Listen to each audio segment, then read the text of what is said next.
석간 경제브리핑입니다. 2026년 4월 4일 토요일 저녁 한 주간의 경랑을 정리하는 시간입니다. 오늘은 주말이지만 이번 주 증시를 강타한 중동 전쟁 장기화와 외국인 자금 이탈 사태를 짚어보지 않을 수 없습니다. 외국인들이 35조 원이라는 천문학적 금액을 한국 주식시장에서 빼내간 가운데 반도체와 방산주만 홀로 빛났던 한 주였습니다. 오늘도 박 교수님과 함께 시장을 깊이 있게 분석해 보겠습니다. 박 교수님, 안녕하십니까? 네, 안녕하십니까. 정말 격동의 한 주였습니다. 주말임에도 불구하고 투자자들의 불안감은 여전한 것 같습니다. 원달러 환율이 1,514원까지 치솟았고 국제유가는 배럴당 111달러를 넘어섰습니다. 박 교수님, 이번 주 시장을 어떻게 보셨습니까? 한마디로 선택과 집중의 장세였습니다. 전체 시장은 외국인 매도 폭탄으로 휘청였지만 삼성전자가 46,400원 상승하며 플러스 4.37%, SK하이닉스가 무려 플러스 5.54% 급등했습니다.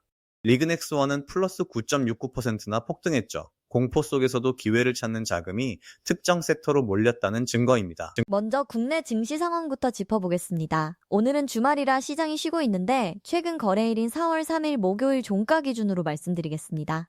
다만 코스피와 코스닥 지수 데이터에 오류가 있어 정확한 수치를 확인할 수 없는 상황입니다.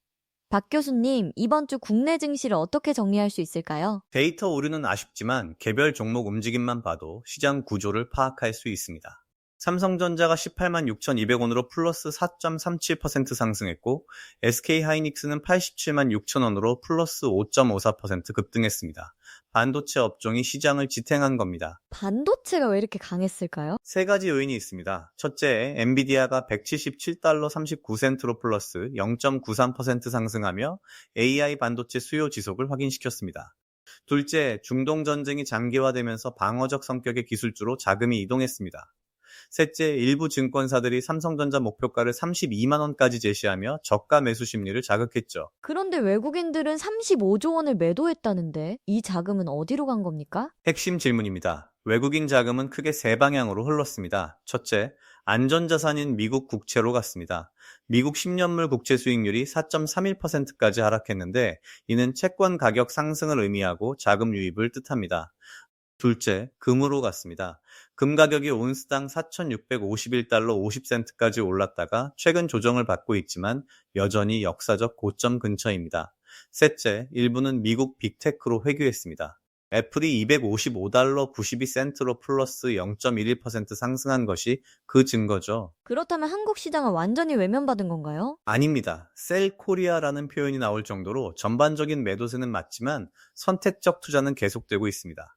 삼성전자와 SK하이닉스에 대한 외국인 순매수가 간헐적으로 나타났고 리그넥스원 같은 방산주에는 국내외 자금이 동시에 몰렸습니다.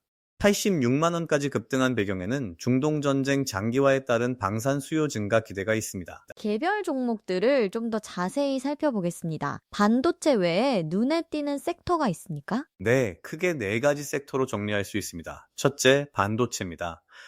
삼성전자 플러스 4.37%, SK하이닉스 플러스 5.54%는 이미 말씀드렸고 TSMC도 339달러 04센트로 마이너스 0.72% 소폭 하락에 그쳤습니다. 업황 자체는 견조하다는 뜻입니다. 둘째 섹터는요? 방산입니다. 리그넥스원이 86만 원으로 플러스 9.69% 폭등했습니다.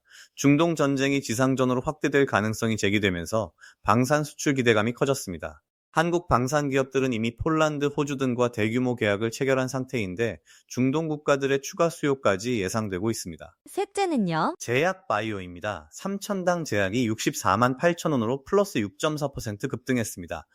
전쟁 상황에서 의약품 수요가 증가한다는 점, 그리고 국내 제약사들의 글로벌 임상 성과가 나오고 있다는 점이 복합적으로 작용했습니다. 넷째 섹터는 무엇입니까? 자동차입니다. 현대차가 47만 천 원으로 플러스 1.18% 상승했습니다.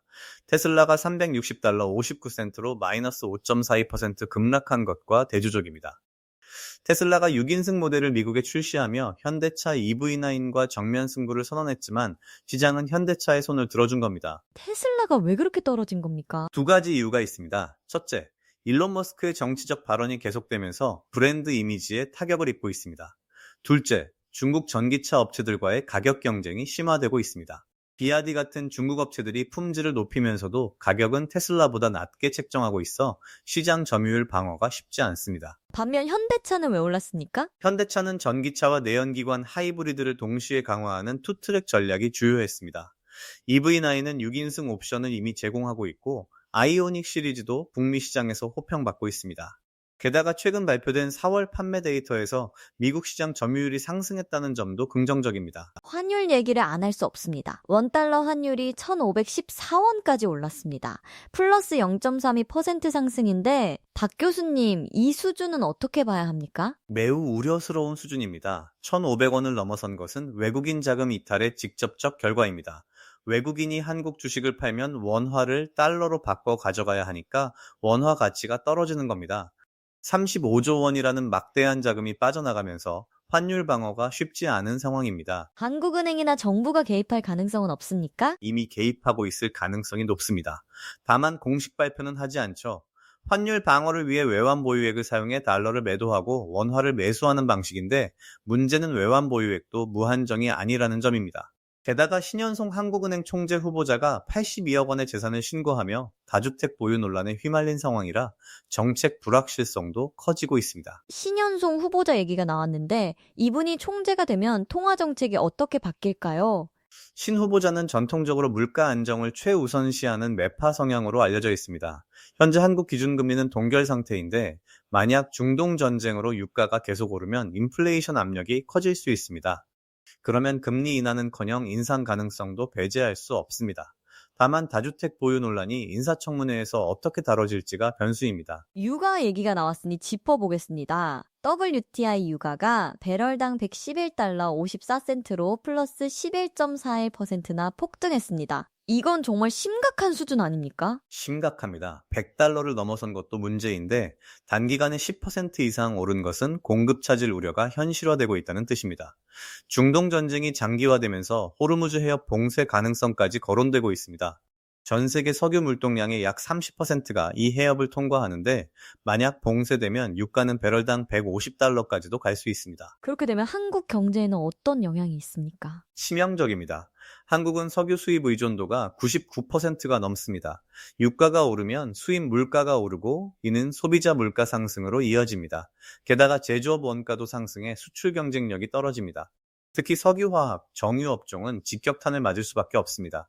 미국 증시로 넘어가겠습니다. 4월 2일 수요일 기준으로 S&P 500 지수가 6,582.69로 플러스 0.11%, 나스닥이 21,879.18로 플러스 0.18% 상승했습니다. 다우는 46,504.67로 마이너스 0.13% 소폭 하락했고요. 박 교수님, 미국 증시는 비교적 안정적이네요. 표면적으로는 그렇습니다. 하지만 속을 들여다보면 불안 요소가 많습니다. 먼저 VIX 지수를 보겠습니다. 23.87로 마이너스 2.73% 하락했지만 여전히 20 이상입니다. 20을 넘으면 변동성이 높다는 뜻이고 투자자들이 불안해한다는 신호입니다. 그런데도 지수가 오른 이유는 뭡니까? 빅테크 때문입니다. 엔비디아가 플러스 0.93%, 애플이 플러스 0.11% 올랐습니다. 이 두 종목만으로도 지수를 끌어올릴 수 있습니다. 나스닥은 시가총액 가중지수라서 대형주 영향을 크게 받거든요.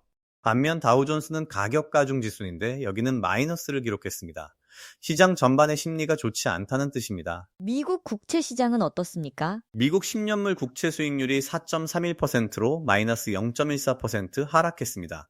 수익률이 떨어졌다는 건 채권 가격이 올랐다는 뜻이고 안전자산 선호 현상이 나타나고 있다는 증거입니다.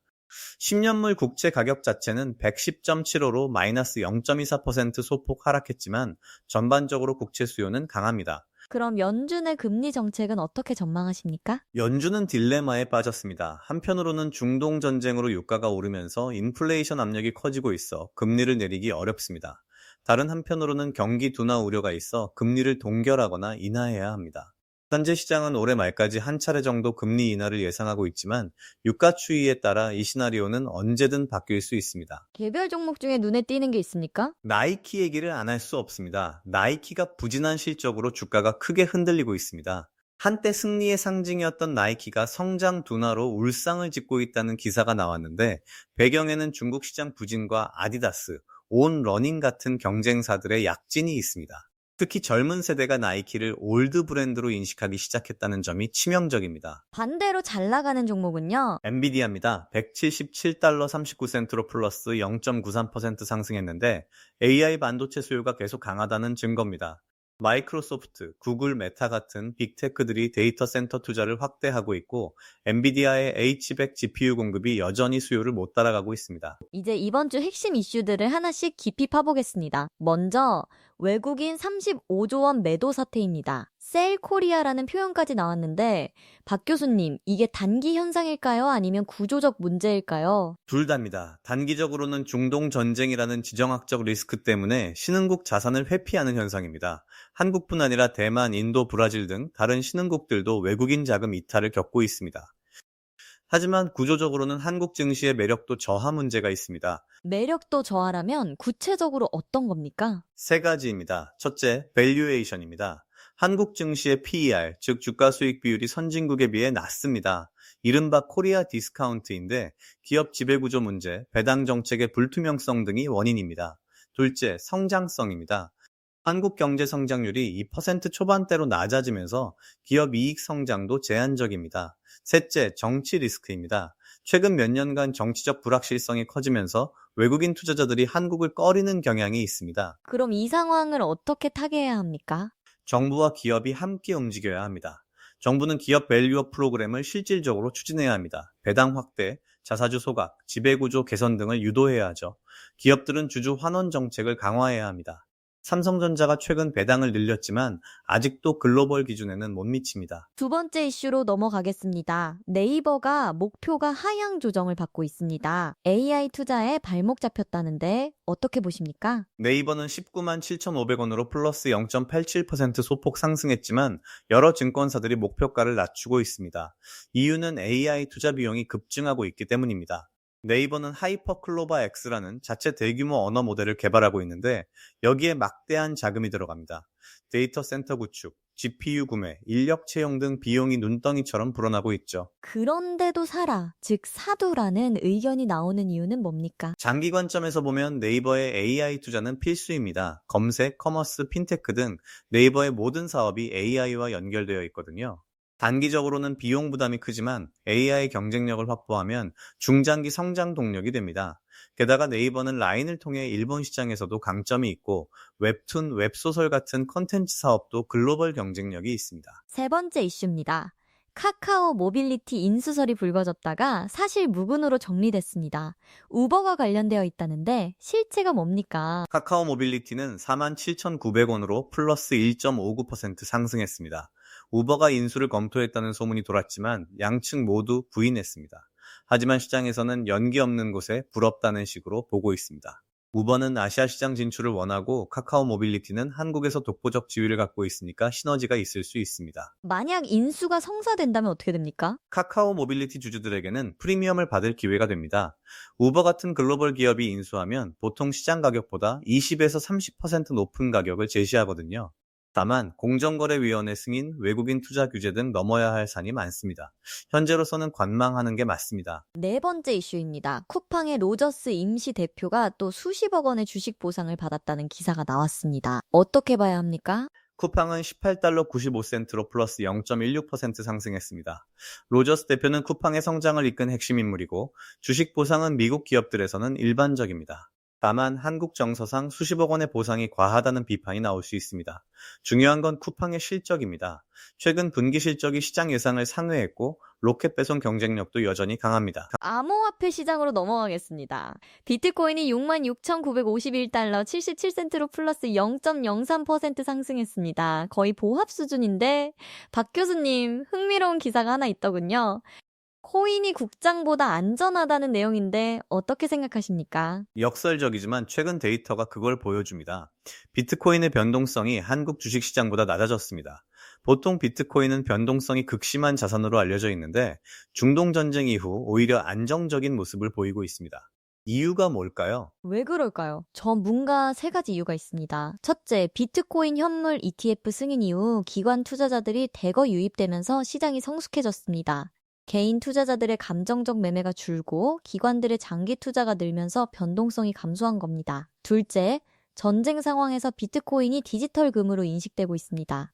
금 가격이 4,651달러까지 올랐다가 마이너스 2.75% 조정받은 것과 달리 비트코인은 6만 달러대를 안정적으로 지키고 있습니다. 셋째, 반감기 효과입니다. 비트코인 반감기가 지나면서 공급이 줄어들어 가격 하방 압력이 완화됐습니다. 신중해야 합니다. 변동성이 줄었다고 해서 리스크가 없는 건 아닙니다. 여전히 규제 리스크가 있고 특히 미국 대선을 앞두고 암호화폐 정책이 어떻게 바뀔지 불확실합니다. 트럼프 전 대통령은 암호화폐 친화적인 발언을 했지만 정작 집권하면 어떻게 할지 모릅니다. 포트폴리오의 5% 이내로 소량 보유하는 건 괜찮지만 올인은 위험합니다. 다른 암호화폐는 어떻습니까? 이더리움, 리플 같은 주요 알트코인들도 비교적 안정적입니다. 특히 이더리움은 디파이, 즉 탈중앙화 금융에 기반이 되면서 실사용 사례가 늘고 있습니다. 하지만 비트코인보다 변동성이 크기 때문에 더 주의가 필요합니다. 군소 코인들은 아예 손대지 않는 게 좋습니다. 이번 주를 관통한 핵심 키워드는 역시 중동 전쟁입니다. 박 교수님, 전쟁이 증시에 미치는 영향을 정리해 주시죠. 전쟁은 증시에 세 가지 경로로 영향을 미칩니다. 첫째, 유가 상승입니다. 이미 배럴당 111달러를 넘어섰고 지상전으로 확대되면 150달러도 가능합니다. 이는 인플레이션 압력을 높여 중앙은행들의 금리 인하를 어렵게 만듭니다. 둘째, 리스크 회피입니다. 투자자들이 주식을 팔고 국채나 금 같은 안전자산으로 이동합니다. 외국인이 한국에서 35조 원을 빼낸 게 바로 이 때문입니다. 셋째, 섹터 재편입니다. 방산 에너지 같은 수혜 업종은 오르고 항공 관광 같은 피해 업종은 내려갑니다. 전쟁이 언제까지 갈 것 같습니까? 불행히도 장기화 가능성이 높습니다. 이미 한 달이 지났지만 중재 움직임은 미미합니다. 미국은 중동 개입을 꺼리고 유엔은 무력합니다. 역사적으로 중동 전쟁은 짧게는 몇 개월, 길게는 몇 년씩 갔습니다. 지금 상황은 최소 6개월은 갈 것으로 보입니다. 그럼 투자자들은 어떻게 대응해야 합니까? 네 가지 전략을 제시하겠습니다. 첫째, 방어적 포트폴리오를 구축하여시오. 변동성이 큰 시기에는 배당주, 우량주 중심으로 가야 합니다. 삼성전자, SK하이닉스 같은 대형주나 한국전력, KT 같은 배당주가 좋습니다. 둘째, 섹터 로테이션을 활용하여시오. 방산주는 이미 많이 올랐지만 에너지, 정유 같은 유가 수혜주는 아직 여력이 있습니다. 셋째, 현금 비중을 높이시오. 지금은 무리하게 수익을 추구할 때가 아닙니다. 포트폴리오의 30% 정도는 현금으로 보유하면서 기회를 기다리는 게 좋습니다. 넷째, 달러 자산을 일부 보유하여시오. 원화 약세가 지속될 가능성이 높으니 달러 예금이나 미국 국채 같은 달러 자산으로 해지하는 게 필요합니다. 그런데 일부 전문가들은 공포의 정점이 지났다고도 하던데요. 일리 있는 분석입니다. VIX 지수가 23.87로 고점 대비 하락했고 미국 증시도 반등했습니다. 한국 증시에서도 삼성전자, SK하이닉스가 강하게 올랐죠. 이는 최악의 시나리오는 피했다는 시장의 판단일 수 있습니다. 다만 정점을 지났다와 위기가 끝났다는 다릅니다. 여전히 변동성은 높고 추가 악재가 나올 수 있습니다. 추가 악재라면 어떤 게 있습니까? 세 가지를 주목해야 합니다. 첫째, 호르무즈 해협 봉쇄입니다. 이란이 실제로 해협을 봉쇄하면 글로벌 경제는 큰 타격을 받습니다. 둘째, 중국의 움직임입니다. 중동 전쟁을 틈타 대만 압박을 강화할 가능성이 있습니다. 셋째, 미국 경제 지표 악화입니다. 최근 고용 지표가 예상보다 약했는데 만약 경기 침체 신호가 명확해지면 증시는 다시 흔들릴 수 있습니다. 다음 주 주요 일정을 짚어보겠습니다. 박 교수님, 어떤 이벤트들을 주목해야 합니까? 다음 주는 비교적 조용한 한 주가 될 것 같습니다. 다만 몇 가지는 체크해야 합니다. 첫째, 미국 소비자 물가 지수, 즉 CPI 발표가 있습니다. 4월 10일경 발표 예정인데 만약 인플레이션이 예상보다 높게 나오면 연준의 금리 인하 기대가 후퇴하면서 증시의 악재가 될 수 있습니다.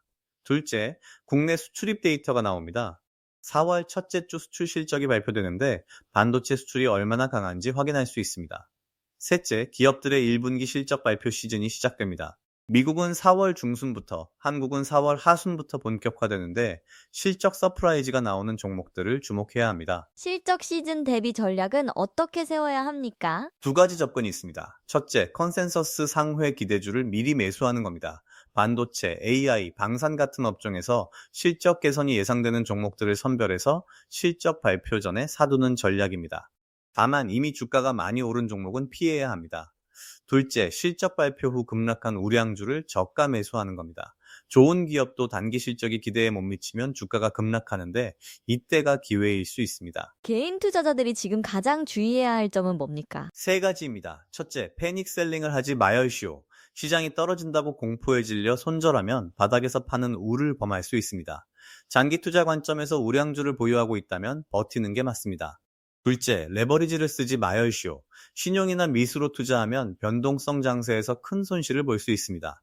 현금 투자만 하열시오. 셋째, 분산 투자 하열시오.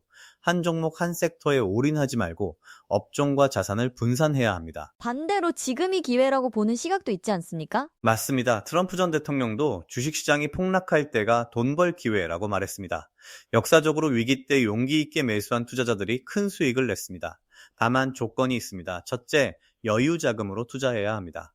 당장 써야 할 돈이나 빌린 돈으로 투자하면 안 됩니다. 둘째, 우량주에 투자해야 합니다. 위기 때는 부실 기업이 도태되고 우량 기업만 살아남습니다. 삼성전자, SK하이닉스, 엔비디아 같은 글로벌 경쟁력 있는 기업에 투자해야 합니다. 셋째, 분할 매수해야 합니다. 한 번에 다 사지 말고 여러 번에 나눠서 평단가를 낮춰가며 사야 합니다. 국장 복귀 계좌가 9만 개 개설됐다는 기사가 있던데 이건 어떻게 봐야 합니까? 긍정적 신호입니다. 정부가 국장 복귀 지원 정책을 내놓으면서 계좌 개설이 늘었는데 문제는 실제 자금 유입은 아직 미미하다는 겁니다. 계좌만 만들고 관망하는 투자자가 많다는 뜻입니다. 이들이 실제로 투자를 시작하려면 시장이 안정되었다는 신호가 필요합니다. 코스피가 2,500선을 안정적으로 회복하고 외국인 매도세가 진정되면 본격적인 자금 유입이 시작될 겁니다. 마지막으로 한 가지만 더 여쭙겠습니다. 노후 자금을 주식시장에 풀베팅했다는 기사도 있던데 이건 괜찮은 전략입니까? 절대 안 됩니다. 전쟁이 나도 노후 자금을 주식에 올인했다는 건 매우 위험한 발상입니다. 기사를 보니 금을 팔고 주식을 샀다는데 이는 자산 배분 원칙에 어긋납니다. 노후 자금은 안정성이 최우선입니다. 주식 비중은 최대 40에서 50%를 넘지 말아야 하고 나머지는 채권, 예금, 연금, 보험 같은 안전자산에 배분해야 합니다. 특히 은퇴를 앞둔 50대 이상이라면 주식 비중을 더 낮춰야 합니다. 벌써 마무리할 시간이 되었습니다. 박 교수님, 오늘 방송을 정리하면서 시청자분들께 한 말씀 부탁드립니다. 지금은 인내의 시간입니다. 중동 전쟁으로 시장이 흔들리고 외국인이 35조 원을 빼내가면서 불안감이 큽니다. 하지만 역사적으로 위기는 항상 기회였습니다. 한국 증시는 코리아 디스카운트로 저평가되어 있고 반도체 같은 핵심 산업은 글로벌 경쟁력이 있습니다. 지금 공포에 질려 시장을 떠나면 나중에 회복할 때 기회를 놓칠 수 있습니다. 다만 무리하지 마열시오. 여유자금으로 우량주에 분산해서 장기 관점으로 투자하열시오. 그리고 매일 시세를 들여다보며 스트레스 받지 마열시오. 좋은 기업을 적정 가격에 사서 오래 보유하면 시간이 여러분 편이 되어줄 겁니다. 좋은 말씀 감사합니다. 시청자 여러분, 오늘은 2026년 4월 4일 토요일 격동의 한 주를 되돌아보는 시간이었습니다. 중동전쟁 장기화, 외국인 자금 이탈, 유가 급등 등 악재가 많았지만 삼성전자와 SK하이닉스 같은 반도체주, 리그넥스원 같은 방산주는 강한 모습을 보여줬습니다. 위기 속에서도 기회는 있다는 걸 확인할 수 있었습니다. 다음 주는 미국 소비자 물가지수 발표, 국내 수출 데이터, 그리고 기업 실적 시즌 시작을 주목해야 하겠습니다. 변동성은 여전히 높겠지만 우량주 중심의 분산 투자로 차분히 대응하시기 바랍니다. 주말 동안 가족과 함께 편안한 시간 보내시고 다음 주 석간 경제브리핑에서 다시 뵙겠습니다. 지금까지 석간 경제브리핑이었습니다. 감사합니다. 감사합니다. 좋은 주말 보내열시오.